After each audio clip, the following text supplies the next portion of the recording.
Bonjour, c'est Belrix. Je suis content de te retrouver. Belrix, ton entrepreneur investisseur.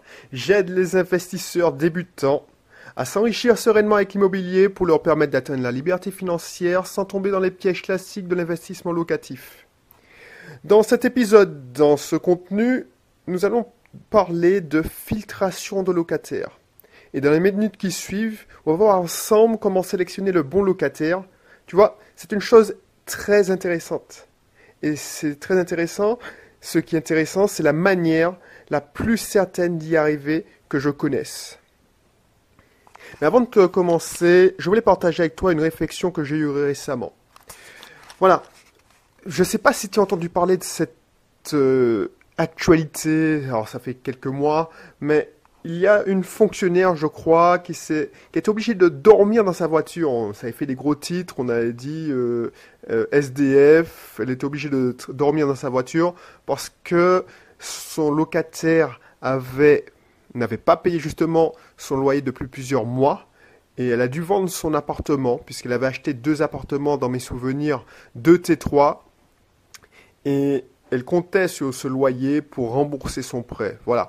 Donc, cette personne a sélectionné le mauvais locataire. Et du coup, vu qu'elle n'aimait pas avoir de dettes, elle a dû vendre son appartement. Et pendant ce coup dur, elle a vécu dans sa voiture. Voilà. Donc ça m'a chagriné. Et c'est pour ça que j'ai voulu faire cette émission. Parce que, comme je te le disais, quand on veut sélectionner le bon locataire, ce n'est pas une messe à verre. Regarde la suite, écoute la suite de ce contenu. Parce que si tu as du mal à te concentrer sur ton travail, car effectivement tu es dans le cas et cela te bouffe d'avoir des locataires toxiques, rien ne t'énerve car tu ne veux pas, voilà, tu t'en veux d'avoir fait confiance à cette personne ou à ces personnes, ça dépend de ton cas.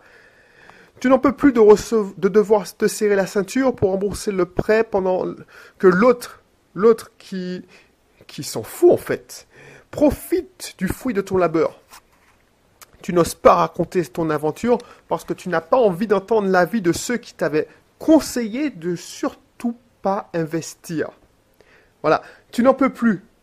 Tu n'en peux plus d'hurler injustement sur tes enfants, ton conjoint, enfin, bref, ton entourage, parce que tu es frustré, tu es rongé par ce qui te trotte dans la tête. Alors, je voudrais te rassurer, c'est normal que tu vives ça. Ce n'est pas de ta faute parce que c'est normal que tu vives ça dans cette situation.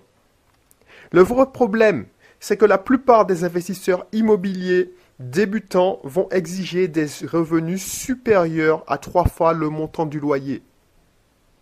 Ils ne se rendent pas compte que c'est ça qui les empêche de sélectionner les bons locataires. Alors, ça va te paraître bizarre parce que c'est ce que tu entends partout et là, ici et là. Mais regarde un peu, il suffit de prendre un peu de recul sur les choses et d'analyser. Selon un sondage paru sur leséchos.fr, donc le journal très sérieux des Échos, plus de 42% des propriétaires bailleurs reconnaissent avoir eu des litiges avec leurs locataires, alors que 98% de ceux-ci, des propriétaires bailleurs, demandent des revenus supérieurs à 3 fois le montant du loyer.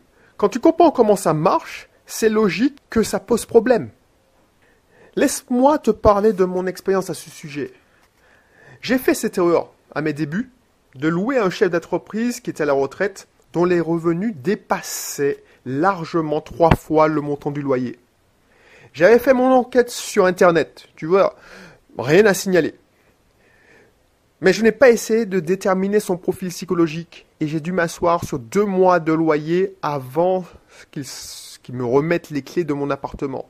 Et j'ai eu la chance dans mon cas, parce qu'il ne devait pas rester longtemps. Mais ces 2 mois, pendant lesquels j'attendais en vain de recevoir son loyer dans la boîte aux lettres par chèque. Voilà, je me revois encore guetter chaque fois en revenant du boulot, puisque j'étais encore à Lyon. Chaque fois, j'ouvre la boîte aux lettres frénétiquement en espérant retrouver son loyer.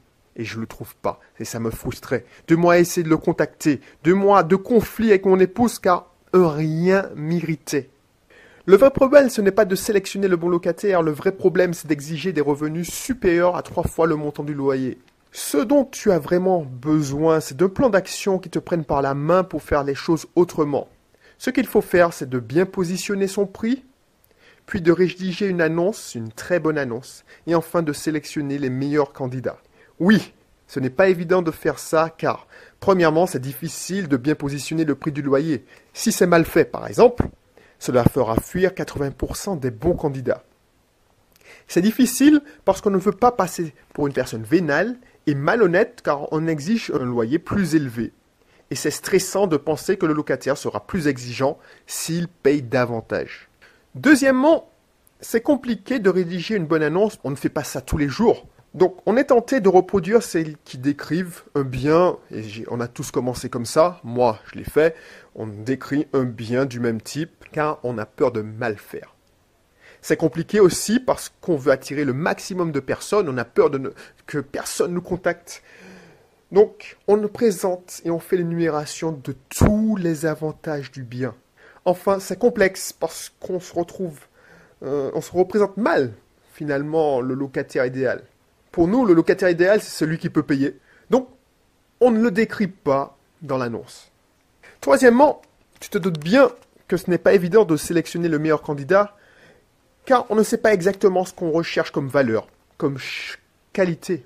De plus, c'est frustrant, car on a tellement envie que le bien plaise pendant la visite, qu'on ne le laisse pas parler. On ne l'observe pas assez. Pour finir, c'est difficile d'établir de bonnes questions à poser. C'est pour ça qu'on ne laisse pas parler. C'est parce que c'est difficile d'établir de bonnes questions à poser afin de mieux connaître ce candidat. Mais surtout, ne panique pas. Tu peux le faire avec moi. Ce que je te propose, c'est qu'on passe du temps ensemble. À travers cette formation que je vais te proposer, que je suis en train de créer, qui va sortir dans quelques jours, si ce n'est pas déjà le cas, il faut regarder dans le lien, clique sur le lien qui se situe dans la description et tu verras si c'est déjà disponible. C'est un programme dans lequel on va faire les choses pratiquement. Avant de te parler en détail, il faudra que tu t'attendes à une façon de faire différemment. On ne peut pas obtenir un résultat si on continue à faire des choses comme avant. J'ai créé un produit, une formation, sous format audio. Alors, tu peux le voir aussi en vidéo, mais il ne faudra pas t'attendre à voir mon visage. Une formation qui contiendra 3 modules, qui rend tout ça beaucoup plus simple et beaucoup plus rapide. Dans le module 1, par exemple, je te montrerai le plan d'action pour bien positionner le prix de ton loyer.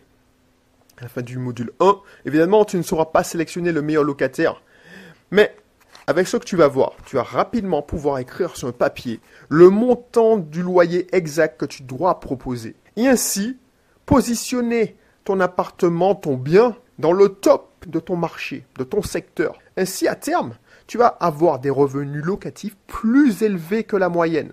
Dans le module 2, je te montrerai ma recette pratique pour rédiger une bonne annonce, une excellente annonce. À la fin du module 2, tu vas pouvoir tout de suite attirer de bons profils proches de ton locataire idéal. Bien entendu, tu ne pourras pas trouver trait pour trait le locataire que tu as imaginé, que tu as fantasmé. Mais avec ce qu'on va voir ensemble, tu sauras comment remplacer rapidement et plus facilement les locataires par d'excellents profils. Et à terme, tu vas être plus serein quand un locataire t'informera de son départ prochain. Comme moi, quand un locataire me dit qu'il part, ça me fait ni chaud ni froid. Dans le module 3, tu auras entre les mains la méthode pas à pas pour sélectionner le meilleur candidat. À la fin du module 3, tu doutes bien que tu ne pourras pas trouver le locataire qui va rester 10 ans. Mais avec ce qu'on va voir ensemble, tu vas immédiatement être sûr que le candidat que tu vas choisir va te payer en temps et en heure et tu pourras aussi facilement identifier rapidement le profil des candidats qui feront l'affaire. Et à terme, tu vas être plus sûr de tes choix. Alors, pour avoir accès, tu verras, c'est simple. Il y a un lien juste au-dessus ou au-dessous ou dans la description de l'émission. Tu peux cliquer ici. Voilà. Tu vas voir, quand tu cliques sur le lien, tu vas arriver sur une page qui apparaît et on te demande quelques infos. Ton nom, ton email et un mot de passe pour créer ton espace client. Et juste après cette page, tu vas avoir accès tout de suite à la formation. Alors, il y a 2 options. Tu as 2 options. Elles sont toutes les 2 valides. La première option est d'essayer de faire par toi-même. Moi, c'est ce que j'ai fait. J'ai vécu une aventure. Sur le coup, c'était très difficile, mais j'ai appris plein de choses. Simplement, c'était dur. Ça m'a pris du temps, mais je ne regrette pas de l'avoir fait. Maintenant, tu peux choisir aussi une deuxième façon. Une deuxième option est de le faire beaucoup plus rapidement en te basant sur l'expérience de quelqu'un qui a justement passé des années à essayer de trouver les solutions les plus simples possibles. On se retrouve tout de suite dans le premier module dans lequel on va parler de bien positionner le prix de ton loyer et on va commencer par pouvoir écrire. À la fin du module, tu pourras écrire sur un papier le montant exact que tu vas pouvoir demander, que tu vas devoir demander.